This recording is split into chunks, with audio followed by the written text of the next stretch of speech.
আজকের রেসিপি দুর্দান্তর সাথে দুটো ডিম আর বাঁধাকপি দিয়ে পকোড়া। তার জন্য আমি এখানে নিয়েছি দুটো ডিম ভালোভাবে সেদ্ধ করে নেওয়ার পর একটা চপারের সাহায্যে সুন্দরভাবে ডিমটাকে তোমাদের কুড়িয়ে নিতে হবে।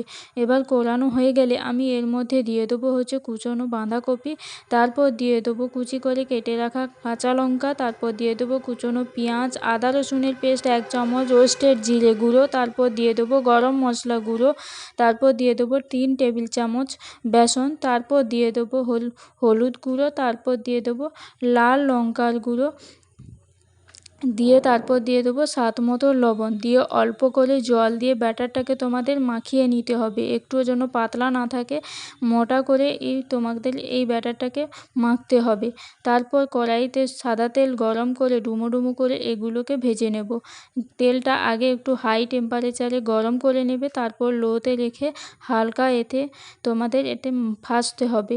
এই পকোড়াগুলো ভাজতে হবে। তারপরে দেখো এক সাইড ভাজা হয়ে গেলে আমি এক সাইড উল্টে পাল্টে এইভাবে সুন্দর করে লালচে করে ভেজে নেব। দেখো সুন্দর করে লালচে করে ভাজা হয়ে গেলে আমি সবকটা এইভাবে ভেজে তুলে নেব।